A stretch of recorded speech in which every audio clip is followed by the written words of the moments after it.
For more on the story, let me turn to Dan McClory in Irvine, California. He's from investment bank Boustead Securities and is the head of the China division. Dan, welcome to the program. I want to just get your take on this connection between steel imports and national security. What do you make of that?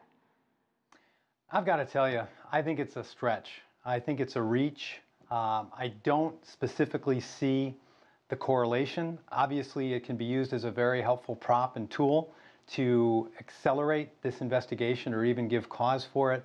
But when you consider that the imports of steel in the U.S. are only 26%, that's the total imports, and that China's 2% of those 26, I really think this is a lot more grandstanding than it is substance. And the interesting thing is when you talk about national security, people pay a lot of attention. Let me ask you about the potential results of this investigation.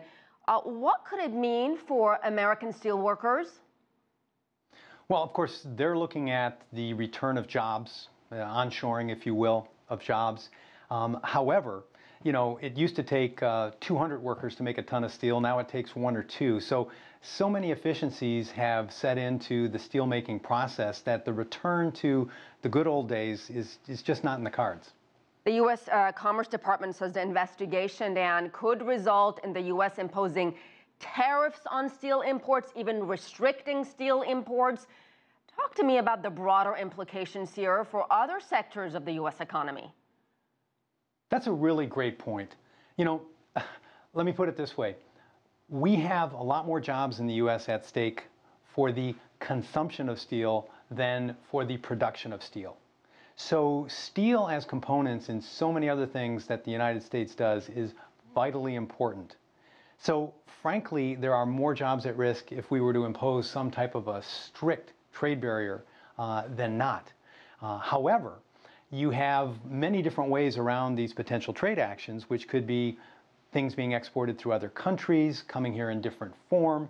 As Wilbur Ross says, it's a very porous system right now, and that's why they're using Rule 232, invoking national security, to really bypass the WTO and really show that they can act unilaterally if needed.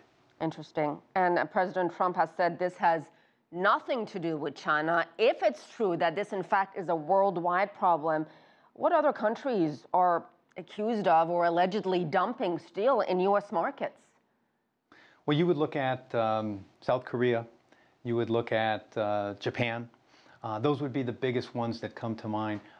Perhaps India, perhaps Mexico, but I'm really reaching for including Mexico in there. But it really, I think what we have here is, again, some playing to the base and making sure that those battleground states of, you know, Pennsylvania, Ohio, Michigan, that they see that President Trump is taking action, which obviously he is. And it's really not too much of a departure from the upshot of the meetings at Mar-a-Lago with President Xi, where it was announced, and Wilbur Ross talked about this, we're going to take the next 90 to 100 days, and we're going to study various industries, and we're going to determine if, in fact, actions are necessary to help protect U.S. trade. So that we're living up to, but invoking national security and thinking we're going to bring back jobs that, you know, are probably irrecoverable, I think is unrealistic. All right, we'll leave it there. Dan McClory, thank you so much, sir.